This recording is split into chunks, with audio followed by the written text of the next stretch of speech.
Hey guys, I'm just gonna do a quick video, just to kind of cover all of the position that we're currently holding over the weekend, and kind of a game plan for next week as well for our current position. Not quite sure how many of you guys are still holding Apple puts, McDonald's and AMD and Baba calls. So let's kind of start with Apple here, and the reason why I didn't cut my losses yet. I did take a big dip in my account from Apple puts, but based on what I'm seeing in the chart, I still believe that we can get out with minimal losses or maybe even bigger profit. So kind of go to the 1 hour chart here. Well, before we do that, let's take a look here on the weekly. As you can see, it looks like a double top on the weekly here. 1, 2. The red here, for some of you guys probably wondering what the heck this is. This is the RSI plus stochastic indicator combined, and I set it up to be to trigger when it hit a certain condition, right? And as you can tell, once the red, once the color drops, you can start seeing some downtrend here, right? And same thing right here. When it drops, when the colors start painting red, you're starting to see it come down a little bit. And the same thing here, right? But because the wave is so far out in the over bot area, I am hoping that will come far down, so that way we can make some profit off the puts. But this is just a weekly, and most of us don't like to hold it for that long. Let's kind of look at the hourly here. To look at the hourly, the 2 hours and the 3 hour, you're gonna realize it's all red on the Madrid. So 2 hours and 1 hour. It's still green on the 4, but I think that I have a feeling that's gonna change pretty soon. There's no buy indicator on the wave trend yet on the 4 hours, so I still have an opportunity that is gonna come back down. So here's my reason why I'm still holding Apple puts. As you can see, recently we had a nasty drop here from here, and some of us may have profit off the put and some didn't, and it turned red in the majority, showing me that the 5 moving averages crossed below the 100. When I see the red, I tend to focus more on the bearish side and kind of draw my support and resistance supporting that bearish indicator. So I went ahead and kind of draw that channel here. As you can see, it's creating a lower high and a lower low. So just imagine this right here, and this is the center line of that channel. Here's the high, and here's the low, and there's a lower high and a lower low, and then now it's another lower high. I think that it's going to come back down and either create a lower low or a higher low, and that's where I want to lock in my profit, or exit with minimal losses, right? So if it creates a lower low, then that'll be great for us with the puts. But if it decided to break out of this channel on Monday, then chances are then we will have to get out of our puts. So now, some of you may say, oh, okay, well, if it pops out of the channel, do I just sell right away? No. You want to use the Fibonacci. So since the top here and all the way to the bottom from that drop, it was only a 50% retracement, $222.90. In order for this to become bullish again, I would expect it to break above the 50 and break the 61.8 and take off. Now, I'm not going to hold my put all the way to 61.8, because then that will probably equate to like a 90% loss on my my put position, and that's going to hurt pretty bad. So what I want to see is watch this tomorrow. The candle is going to form right here next to it. If it breaks this channel, doesn't mean that I'm going to exit right away. It could create a bull trap before I head back down. I want to watch the Fibonacci level, the 50% level. If it breaks above the 50%, and then it holds above it, then chances are it's gonna want to continue up and create a higher high, or maybe just retest of this position here to 70%. And I will definitely exit, right? Because it's not worth holding at that point once it breaks the 50%. So my plan for Monday is to watch Apple and watch the channel and watch the fib. All right. Another reason why I believe that it's gonna have another drop here to either create a lower low or a higher low is because of the RSI. If you take a look at the RSI, it's not as noticeable in the 2 hour, but you take a look at the not 3 hour, but you take a look at the 2 hours. I tend somewhat see a negative diversion, right? So I see it straight across here. The RSI is already creeping up here to the midline, but it's creating a lower high. So to me, that is a negative diversion.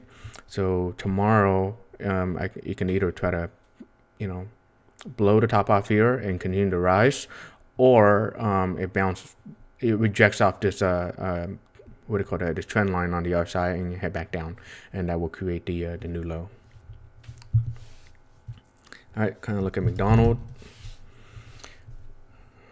McDonald broke out of the rising wedge, similar to what Apple did. I didn't show the rising wedge on Apple, but McDonald broke out of the rising wedge, and I'm gonna delete the fib right now. And a lot of time, whenever you break out of the rising wedge, people assume that it's gonna be a 70% correction. Now, whether we take it from here, from this point or this point, I'm gonna use the worst case scenario, which is this point right here. Go ahead and put on this green candle. I did not use the top of this candle. Probably noticed, probably wondering why, because I feel like this was just more of like a trap, right? And this is the true top right here for McDonald. And if you look at the historical candle, and it lines up with the rest of the fib line that it tested, right? You can move this up to here, and some of them still lines up. It's really up to you, or maybe this is better, and you can see the rejection here, right? So let's go ahead and use this. You can see that it only retraced up to 50%. It's just like Apple. If it breaks above the 50, we get out, because most likely it's going to want $166.10. And that will put a dent in our put, so we want to get out of it. And by the time it breaks to 50, I'm pretty sure it will turn green, and that's when it's time to get out. My opinion, I think it's either going to continue to consolidate here, or it break down and complete the retracement, right? So either the 70% or even lower. My guess it will be lower, and the reason why is because if you look at the ABC here, there's a here, and assuming this is B, then we're gonna need a C down here somewhere, right? It's either a 3-wave structure or a 5-wave structure whenever it have a correction wave going on, right? But if it's a 5-wave structure, then we're gonna see some major downfall on McDonald, because I'm not quite sure. I don't like to focus on long term anymore for Elliott wave. The only reason because the wave changes all the time, whether by news or market movers, or just kind of switching the games around, or whatever the intention is. So I kind of look at the short term wave now, right? So if it's just A and then this is B, and then C will be down here somewhere, right? How do I know what C is? You take a Fibonacci of the A wave. Right, so you take it here and to the top. Usually it's anywhere from 123.6 to 161, right? So draw it right here, right? So that means the target price can be anywhere from here to here, right? You're trading Robinhood, and let's say it does drop, you trade Robinhood where you don't have to worry about commission fees. Some people may scale out at this point and then hold on to a couple of contracts to see if it will try to hit the 161. If not, some people like to just lock in all the profit and try to sell it at the 123.6% mark. But yeah, so my plan for McDonald here is to watch this Fibonacci level, right? And oops, sorry, not this one. Let me delete this and go back to the other one. Right, so watch this 50% Fibonacci, $164.28. Breaks above and hold it, then most likely you're gonna want to test 166. That's $2 of increase, and that could make a dent in our put. So it's best to just exit, take the loss, and then wait for a better signal for a reversal. And so that is a possibility. Unfortunately, we did enter into some position like McDonald's and Apple's and so forth on Friday, but the more I look at it, it was actually a no man's land, right? We should have just held on to cash and wait until Monday. But sometimes, we make mistakes. All right, go to Baba. Baba is something that I think is going to pick up pretty soon here, right? At least test the $152.75 mark, right? This resistant. If not, maybe higher. And the reason why I think Baba will go up is because of the market, right? I believe that the market is gonna reverse, right? All the money is gonna flow out of the U.S. and it's gonna enter China. And after the recent report on the U.S. input price increase, I feel like that China is still gonna be profiting from from the trade war more than we are. So with that being said, I think China stock gonna make a move next week. You can see right here in the RSI, there's a positive divergence. So as long as it continues to support this RSI trend, I see it going up and hitting that 152.76, and so we can lock in our profit on Baba. So hopefully maybe we can lock in profit on Baba and Apple puts, and maybe McDonald puts as well. AMD. Out of all the position we are holding, I'm actually more worried about the AMD than I am with Apple and McDonald's and Baba. So AMD did break out of the wedge. Oops. This is a descending wedge here, and it did test the support a couple of times, and now on Friday it kind of took off from there. So I entered thinking that we're ready for the next wave up. Now AMD is a little tricky. This stock tend to move on its own. Even when the market is not doing so well, it was going up, and now it's dropping down. So if you take a look at this right here and take a look at the fib, let's see here.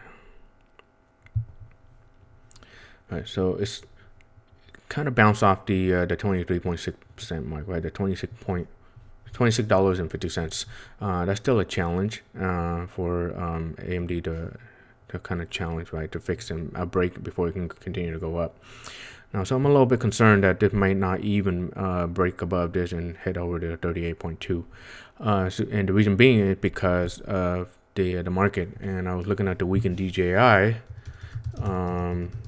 It looks like we're gonna gap down for future. I don't know what caused it. I think it's because of the issue in Saudi Arabia. So holy crap, we're at minus 118, and I've never seen this much of a drop. So we're most likely gonna be seeing a huge gap down. So let's kind of take a look at the news here. Yeah, I think it's just. I think this is the reason why we're seeing some downfall. So I think this is the reason why we're gonna see some downfall, right? So this kind of headlines can have an impact on our market as well too, right? So see if there's anything else on Bloomberg for any news that's causing this, right?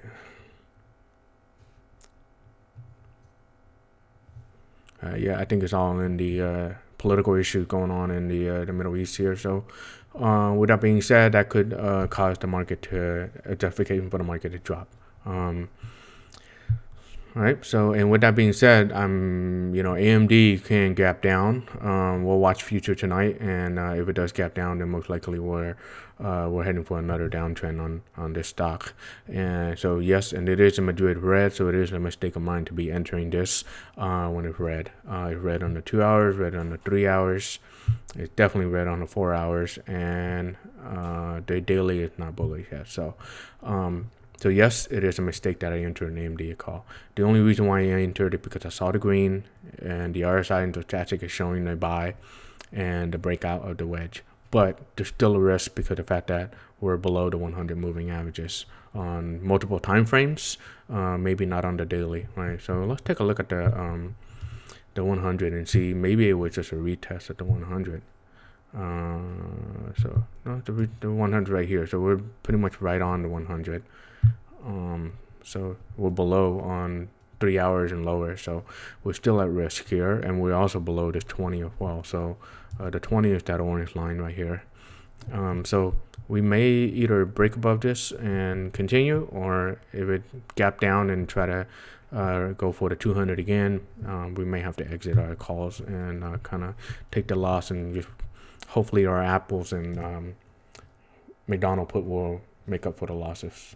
So all right, and that will be the end of the stock recap for this weekend. And so we all now have a plan for Apple, and have a plan for AMD, and a plan for McDonald. Baba, I'm going to continue to hold. I have a January 2019 call, so I'm not too concerned I've been scaling in, and I'm okay taking drawdown on those. I know I don't want to say I know, but I feel that we are going to be heading back up on BABA. Another reason why I think AMD will go up too as well is to take a look right here. There's a left shoulder head and a right shoulder. At least try to retest that neckline, which is at the 100 moving averages before it even drops. But anything below this line is considered an invalidation of the pattern. So if you guys were wondering where the best place to cut the stop losses, I would cut it below the right shoulder, which is the tip of that, the bottom of that candle. Gets below that, we'll get back in the wedge, or and it breaks the inverse head and shoulder pattern, similar to what happened to Netflix, where we exit a call because it invalidated the inverse head and shoulder, right? And then once you invalidate it right here, like we saw with it right here, right? So invalidate right here, and look, it just dropped. And if that happened to AMD, yeah, we definitely had to get out. Cool. All right. Thank guys. And whoa, -122 now. So yes, definitely not a good idea that we enter into some calls here, but that's okay. We'll figure out how to get out of this and make our money back. And so have a great Sunday, and we'll touch base again when the future starts trading in the next few hours. And talk to you guys on Monday.